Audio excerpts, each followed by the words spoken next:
जय श्री राधे कुंड। कैसे हो आप सब लोग? स्वस्थ होंगे, मस्त होंगे। हम भी फिलहाल ठीक ही हैं। ठीक भी क्या होना, बस जी रहे हैं अपने उससे संघर्षों में। तो दोस्तों, मैंने परसों अपनी अधूरी कहानी बताई थी आपसे कि हमारे साथ क्या क्या हुआ था। तो हम जोली ग्रांड में गए। तो जोली ग्रांड में क्या हुआ कि जैसे ही हम रात को वहाँ पहुँचे 11 बजे, तो उन्होंने हमें बोला कि पहले इमरजेंसी में भर्ती किया। भर्ती करने के बाद वहाँ पे भर्ती हुए तो उन्होंने 2,000 रुपये की पर्ची काटी। उन्होंने मेरे को देखा, थोड़ा सा बोला कि यार इनकी स्थिति थोड़ा ज़्यादा वो है, और इनको क्या करना पड़ेगा, तुरंत ऑपरेशन करना पड़ेगा। ठीक है। तो उन्होंने मेरे घर वाले को क्या बोला कि ऐसा काम करो, आप आयुष्मान कार्ड लगवाना चाहोगे कि या वो करवाना चाहोगे, कैसे करवाना चाहोगे। अगर आयुष्मान कार्ड लगाओगे तो उसमें प्रोसेस लंबी है और इनकी स्थिति थोड़ा नाजुक है, तो ऐसा काम करो, आप कैसे करवा लो। तो हमने कहा चलो ठीक है, कैसे करवा देते हैं।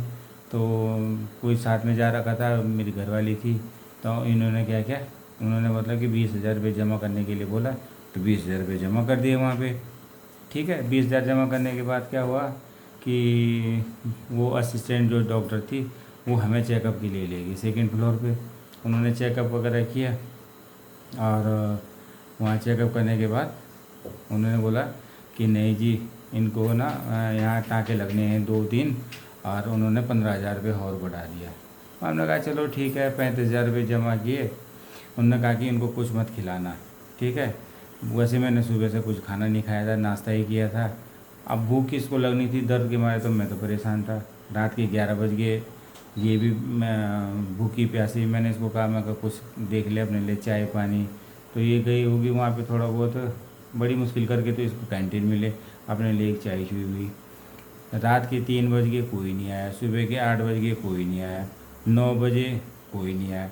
10 बजे इसको थोड़ा सा गुस्सा आ गया। भाई गुस्सा तो आना ही था कि 3 बजे का टाइम हो गया, 9 बज गए, 10 बज गए, तुम कोई नहीं आ रहे। ठीक है। तो ये ऐसी चलेगी वहाँ पे। तो किसी ने कहा कि पीआरओ के पास चले जाओ। ये पीआरओ के पास गए, तो पीआरओ ने भी इसको बोला कि अरे तुम उनके भरोसे किए हो, वो तो बहुत ऐसे लोग ऐसे हैं, वो तो करते ही नहीं है अपना, जब उनको टाइम मिलेगा वो तभी करेंगे, नहीं तो वो करते ही नहीं। इसने थोड़ा कंप्लेंट की होगी, तो उसको गुस्सा आ गया। ठीक है। 3 बजे फिर ये ऊपर गई, तो वो इसको बोलने लगी कि तुझे जो करना है कर ले, हमें तो अपने टाइम से करना है, जो हमारी मर्ज़ी होगी हम अपने टाइम से करेंगे। बड़ी दिक्कत हो गई। ठीक है। फिर 4 बजे वो मेरे को ऑपरेशन थिएटर में ले गए। तो उन्होंने मेरे को क्या किया, वो वहाँ का जो कपड़े होते हैं वो पहनाया। मेरे को बोला कि ये जैकेट वगैरह जो मैंने पहना हुआ था उसको बाहर निकाल दो। मैंने वो बाहर निकाल दिया। भाई साहब, उन्होंने मेरे को ना 1 घंटे तक ना वहाँ पे वो खैले बेड में लेटा के रखा। और वहाँ उन्होंने क्या करा हुआ, एसी वाले सारे रूम होते हैं वो। ठीक है। मेरे ना ठंड से बुरे हाल हो गए। मैं कहा मैं खड़ा उठता हूँ तो मेरे को कुछ दिखाई नहीं दे रहा है, आवाज़ दूँ किसको दूँ, आसपास भी किसी की आवाज़ नहीं आ रही है। इतना परेशान हो गया, क्या करना था, मजबूरी थी। ठीक है। दर्द भी इतना हो रहा था, बस चुपचाप लेटे रहा। फिर 5 बजे के आसपास वो लोग आए, 2 लोग आए, वो मेरे को उठा के ले गए वहाँ से कि चलो जी आपको चलना है। तो उन्होंने मेरे दोनों तरफ से हाथ पकड़े, वो ले गए। बस मेरे को सिर्फ इतना पता है, उन्होंने मेरा बीपी वो भी चेक किया। एक ने बोला कि बीपी तो बहुत बढ़िया है, वेल है। अब फिर उसके बाद उन्होंने एनेस्थीसी लगा दी मेरे को। ठीक है। एनेस्थीसी लगाने के बाद ना मेरे को पता ही नहीं चला कि कब ऑपरेशन हुआ, कब मैं वार्ड में आया। ठीक है। रात को 11:30 12 बजे के आसपास मैं होश में आया हूँगा उस दिन। ठीक है। उसके बाद इसने थोड़ा सा क्या किया, उन्होंने क्या कर रखा था, ऐसा बासी सा थोड़ा सा चावल रखे हुए थे, एक ठंडी सी दाल रखी हुई थी। यार कैसे खाऊं, मेरा मुंह सूखा हुआ। फिर ये उठी, 12 बजे बाहर गई, वहाँ से फिर चाय लेके आई, 2 बिस्किट खाए, तब जाके वो हुआ। अगले दिन हमने कहा भाई कि हमने तो नहीं रहना है यहाँ, तुम ऐसा काम करो कि हमें डिस्चार्ज कर दो। ठीक है। तो हमें गुस्सा आ गया, हमने कहा कि हमें डिस्चार्ज करो। ठीक है। उसने कहा कि एक बार आपका चेकअप करवाते हैं। ठीक है। तो वो मेरे को ले गए सेकंड फ्लोर पे फिर चेकअप करने के लिए। चेकअप किया उन्होंने। तब तक मेरी घरवाली थोड़ा सा बाहर निकल गई, मतलब कोई आ रखे थे वहाँ पे। मैं थी, मेरी लड़की थी। अब मेरी लड़की छोटी सी। ठीक है। 10 साल 9 साल की लड़की को क्या पता। ठीक है। वो मैडम क्या बोली, वो जो डॉक्टर थी, कि इनको घर ले जाओ। ठीक है। और इसकी आंखें कभी ठीक नहीं होंगी। ठीक है। और ऊपर से क्या कहा कि इसकी हार्ट में ब्लॉकेज है, इसको कार्डियोलॉजी के पास दिखाओ। मैंने कहा यार हार्ट में ब्लॉकेज है, ये कर रहे तुम आँख का लगाया, तुमने आँख पे टाँका, बात कर रहे तुम हार्ट की। मेरा ना उन्होंने इतना मोरल तोड़ दिया कि मैं बिल्कुल हताश हो गया। मेरे ना आंसू निकलने लग गए, मेरी लड़की भी रोने लगी। मेरे जेठू मेरे साथ खड़े थे, वो भी होपलेस हो गए। प्रीति आई, फिर मेरे घर वाले आई, उसने कहा कि क्या हो गया। जब उसको लगा कि अन्वी की आवाज़ आ रही है रोने की, उसने सोचा पता नहीं क्या हो गया इसके पापा को। वो भी दौड़ दौड़ के आई। फिर थोड़ा सा बस उसने हौसला दिया कि ऐसा कुछ नहीं है कि हम, उसने हौसला बांधा कि नहीं नहीं हम तो दिखाएंगे। हमने वहाँ से वापस आए अपने बेड में, हमने उनसे डिस्चार्ज लिया। तो वो इतने हरामी, जब हमने उनसे डिस्चार्ज लिया ना, तो उन्होंने क्या किया ना, उन्होंने ड्रॉप के बारे में कुछ बताया कि ड्रॉप कैसे कैसे डालनी है, ठीक है ना। उन्होंने खाने वाली दवाई के बारे में कुछ बताया कि खाना कैसे है, ठीक है। और सबसे बड़ी गलती उन्होंने क्या करी कि उसने गुस्से में इतना खतरनाक किया है कि जो मेरे आँख में जो कट लगा हुआ था ना, तो उसमें जो ब्लड के जो थक्का बना होगा ना, उसने उसको साफ़ ही नहीं किया। उसने ना ऐसी टाँके मार के सीधा आँख सील ली, ठीक है। वो पता हमें कहाँ चला पता, बाद में पीजीआई में, ठीक है। फिर हम वहाँ से बोलते, भगवान बोलता है ना कि देर है पर अंधेर नहीं है, ठीक है। जैसे ही हम वहाँ से बाहर आया, तब मेरे एक दोस्त का फ़ोन आ गया, ठीक है। फ़ोन आया तो मेरे घर वाले ने कहा कि यार कोई मनोज नाम से कोई फ़ोन आ रहा है। मैंने इसको कहा, मैं कहा फ़ोन उठा दे यार, मैं कहा कोई कर रहा है, मैं कहा मेरा दोस्त है। तो उसने कहा कि हेलो भैया कहाँ हैं, कि कैसी है तबीयत। इसने कहा कि ऐसी सी बात हो गई। उसने कहा कि भाभी जी घबराओ मत तुम, कि मैं तुम्हें एक वो देता हूँ नंबर, अब तुम भैया से बात करो और तुम उनको लेके चले जाओ, ठीक है। तो फिर हमें वहाँ से कृपाल भैया का नंबर मिला। तो कृपाल भैया से हमने उस दिन बात नहीं हो पाई। फिर हम गए देहरादून, तो वहाँ पे जेठ सासू जी के घर पे रहे। फिर अगले दिन हम निकल गए दृष्टि में, ठीक है। तो दृष्टि वालों ने भी कहा कि आप पीजीआई निकल जाओ, कि हमारे पास इतनी सुविधाएं नहीं हैं, और आप पीजीआई जाओ, पीजीआई से आपका इलाज हो जाएगा। फिर हमने वहाँ से क्या किया, फिर हमने कहा यार पीजीआई में जाएंगे, कोई हमें वहाँ जानता नहीं है, लेंगे नहीं लेंगे, या ऑपरेशन करेंगे कि नहीं कर पाएंगे, ठीक है। फिर हम वहाँ से निकल गए, तब 22 तारीख को हम चंडीगढ़ गए पीजीआई में। तो कृपाल राणा भाई जी का इतना बड़ा वो सहयोग रहा कि उन भाई साहब ने इतनी हेल्प की, इतनी हेल्प की कि हमारे लिए तो भगवान की तरह हैं। उन्होंने वहाँ पे फ़ोन किया, जो डॉक्टर थी वो उनकी जानने वाली थी, क्योंकि वो भी दिल्ली एम्स में डायरेक्टर हैं आई डिपार्टमेंट में, तो उनका हर जगह से कांटेक्ट है। तो उन्होंने वहाँ पे बात की, तब जाके हमारा नंबर आया। फिर मैडम ने हमें चेक किया, फिर उन्होंने बोला कि देखते हैं। फिर हमने उनको फ़ोन किया, भैया कि तो डॉक्टर साहब तो ऐसे ही बोल रहे हैं। फिर उन्होंने बात की, फिर उन्होंने हमें अंदर बुलाया। फिर उन्होंने दोबारा से हमारी जांच की, मतलब आँख का अल्ट्रासाउंड किया, एक्सरे किया, मशीनों पे चेक किया। फिर मैडम ने कहा कि चलो हम इनका ऑपरेशन करते हैं। तो मैडम ने कहा कि देखो भाई, ऑपरेशन तो मैं गारंटी तो चाहकर भी किसी को नहीं दे सकती हूँ कि तुम्हारा विजन वापस आएगा कि नहीं आएगा, कितना आता है, इसकी तो मैं कोई गारंटी नहीं दूंगी। पर हाँ इतना है कि जो तुम्हारा पर्दा हटा हुआ है उसको ठीक करने के लिए मुझे चाहे एक नहीं, दो नहीं, 3 बार ऑपरेशन भी करना पड़ेगा तो मैं करूँगी। और भगवान की कृपा से वो ऑपरेशन सक्सेस हो गया था बढ़िया ढंग से, ठीक है। आज तक तो अभी मैंने पिछले 2 जून को मैंने चेकअप के लिए गया था, जुलाई को, तो तब भी मैडम ने चेक किया था। उन्होंने कहा कि पर्दे में कोई शिकायत नहीं है, और उन्होंने कहा कि जो थोड़ा प्रेशर मेरा कम ज़्यादा हो रहा है, जिसकी वजह से विजन थोड़ा कम ज़्यादा हो रहा है, तो उन्होंने कहा कि जो लेंस होता है, लेंस के थोड़ा कॉर्नर पे हल्का फुल्का बच जाता है, कि उसकी वजह से वो हो रहा है, ठीक है। तो वहाँ पे डॉक्टर वैशाली मैडम होगी, उनके जो सेकंड डॉक्टर हैं डॉक्टर सृष्टि, उन दोनों डॉक्टरों का मैं हमेशा तहे दिल से शुक्रिया अदा करता हूँ कि वो हमेशा खुश रहे, बाबा केदार का उन पर हमेशा आशीर्वाद रहे, और वो हमेशा हर किसी पेशेंट का इसी तरह से इलाज करे जैसा उनका व्यवहार है। इतना अच्छा नेचर, इतना अच्छा व्यवहार, इतने अच्छे ढंग से ट्रीट करना, कि अच्छे से वो करना, बहुत अच्छे ढंग से किया उन्होंने। तो दोस्तों वहाँ चंडीगढ़ में भी हमारे जानने वाले बहुत सारे मिल गए फिर, क्योंकि मेरे घर वाले थोड़ा सोशल मीडिया से भी जुड़ी हुई थी।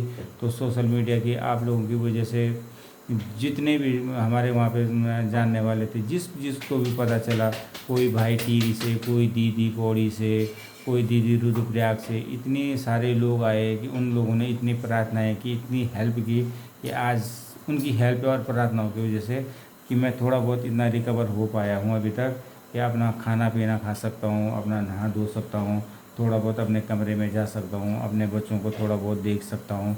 इतना क्लियर तो अभी है हुआ नहीं कि मतलब एकदम से क्लियर, पर फिर भी मतलब जो ना उम्मीद थी उसमें इतना बेहतर हो गया कि मैं थोड़ा चल फिर पा रहा हूँ और आज इतना हूँ। ठीक है, तो दोस्तों मैंने इतनी यातनाएं सही, इतने दुख सहे, ठीक है ना, 5-6 महीने तक मैं ना जितना डॉक्टर ने मुझे बताया होगा कि कैसे करके रहना है, कैसे करके वो करना है, तो जो आप यकीन नहीं मानोगे ना, तो मेरे इन कोहिनूर पे ना सारा मांस डेड हो गया था। मतलब 6 महीने तक ऐसे मुंह के बल सोया रहता था मैं। सिर्फ उस टाइम थोड़ा सा उठना था जिस टाइम दवाई डालनी थी, सीधा लेटना था और थोड़ा सा जिस टाइम खाना खाना था, नहीं तो 24 घंटा बस ऐसे उल्टे लेटा हुआ था। और आज देखो इतना परेशान होने के बाद आज थोड़ा बहुत अपना चल फिर रहा हूँ। ठीक है, तो दोस्तों अभी भी आगे बहुत सारी कहानी है हमारी। ठीक है, फिर वहाँ पे चंडीगढ़ में हमें ना 2 भाई मिल गए, एक जितेंद्र हो गया और एक संजय भैया हो गया। तो संजय भैया तो हमारे यहीं ऊपर चंद्रपुरी साइड के हैं, संजय नेगी जी, और जो जितेंद्र भाई हैं वो है हमारे बचनसियों के। वो दोनों भाई हमारे साथ ऐसे रहे ना, न जाने हमने मतलब किस जन्म में का उन्होंने हमारा देना होगा, वो ऐसे रहे बिल्कुल कंधा मिला के एक साथ। तो दोस्तों हम वहाँ से ना जैसे देहरादून आते थे तो फिर हम तीसरे हफ्ते मतलब अगले हफ्ते हमें फिर चंडीगढ़ जाना होता था, तो वो भाई लोग क्या करते थे, सुबह वहाँ पहुँच के हमारे कार्ड में एंट्री करवाना, हमारे लिए नाश्ता लाना, ठीक है, डॉक्टर तक ले जाना, फिर हमको डॉक्टर को वेद दिखाना, फिर हम वहाँ से आते थे, फिर वो बोलते थे कि आप लंच करो और दवाई का पर्चा हमें दो, हम दवाई लेके भी आते थे। फिर वो दवाई लेके आते थे, फिर हमें बस स्टैंड के लिए ऑटो करके देते थे कि दीदी आप इस बस में जाओ। ठीक है, अब प्रीति के बिना चल चल के अब उसको ट्रैवल करने से ना बहुत दिक्कत हो गई थी, उसके बिना ट्रैवल करने से इतने पेट में गर्मी आ गई थी ना कि कभी उसके पेट में दर्द होता था, कभी उसके हाथ पैरों में दर्द हो जाता था। वो बेचारे भी मेरे साथ ना चल चल के ना उसकी तबीयत इतनी ख़राब होगी जिसकी कोई सीमा ही नहीं है। ठीक है, तो पहले ऑपरेशन में तो ये कहानी हुई, उसके बाद हमें फिर दूसरे ऑपरेशन के लिए जाना पड़ा। तो दूसरे ऑपरेशन में जितेंद्र भाई ने, लक्ष्मी होगी, हमारा विजय बुटोला भाई हो गया, उन्होंने भी बहुत हेल्प की। विजय भाई के यहाँ पे रुके उस टाइम पे, तो वो बेचारा भी हमारे साथ ना 24 घंटा खड़ा रहता था। ठीक है, कभी नाश्ते के लिए, कभी खाने के लिए, ठीक है, अपने घर में रखा उन्होंने अच्छे से। मतलब ऐसा नहीं सोचा उन्होंने कि ये मतलब पराए हैं कि अपने हैं, उन्होंने ये सोचा कि ये अपनेपन है। और उस बुरे वक्त में विजय भाई ने, लक्ष्मी उनकी घरवाली ने इतनी हेल्प की, इतनी हेल्प की कि हम उस बार वहाँ पे रहे। ठीक है, फिर आया हमारे तीसरे ऑपरेशन का नंबर। अब तीसरे ऑपरेशन का नंबर है तो मैं कहा यार कब तक किसी के घर पे इतना रहना है। तब तक जितेंद्र भाई ने कहा नहीं दीदी अब तो हमारे घर पे चलना है इस बार। ठीक है, तो 1 हफ्ते हमें ना जितेंद्र भाई ने अपने घर पे रखा। ठीक है, सेक्टर 2 में रहता है वो बेचारा। तो उसकी घरवाली भी बहुत अच्छी है, हेमा, उसकी 2 लड़कियां हैं, बहुत अच्छी ढंग से हैं।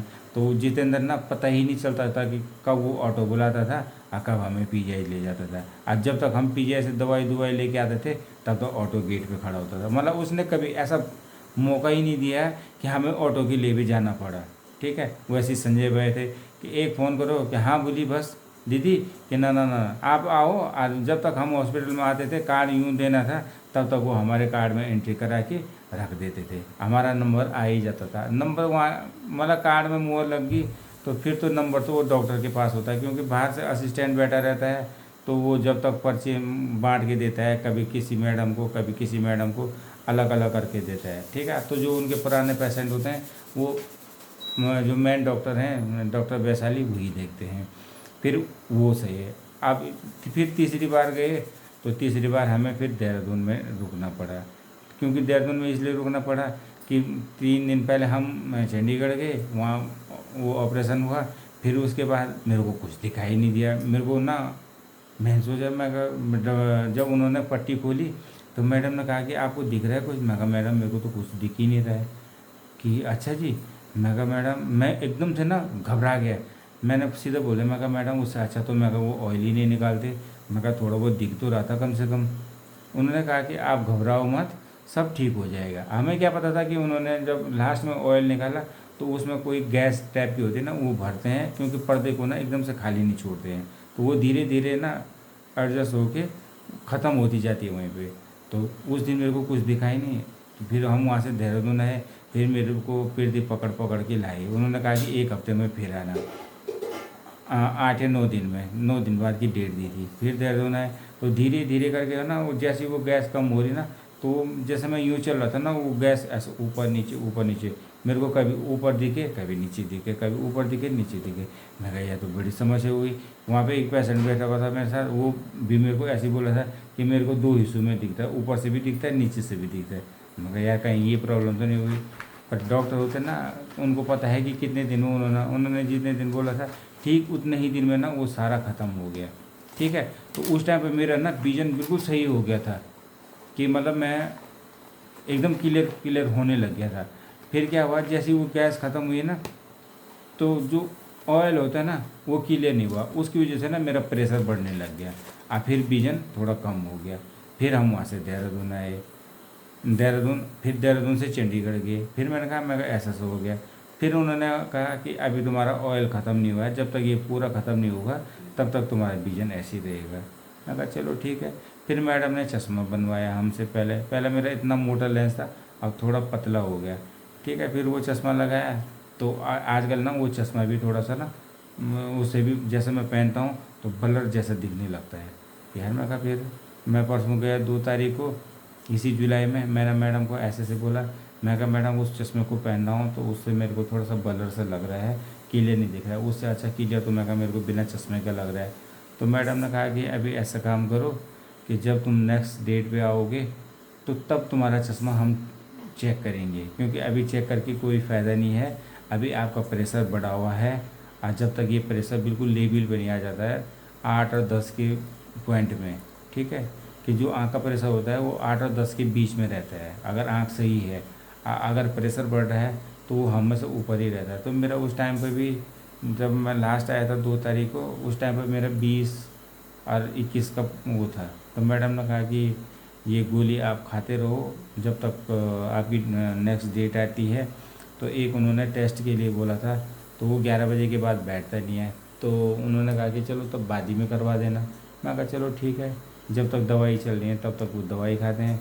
तो अभी तो मेरी 3 ड्रॉप पड़ती हैं, 3 ड्रॉप मेरी सुबह पड़ती हैं, फिर दिन में 2 पड़ती हैं, फिर रात को 3 पड़ती हैं, और रात को सोते समय एक गोली खाते हुए। ठीक है, तो दोस्तों देखो इस 8 महीने में ना इतने दुख और इतनी यातनाएं सही कि मतलब मेरा तो ना जीने की इच्छा भी नहीं कर रही थी।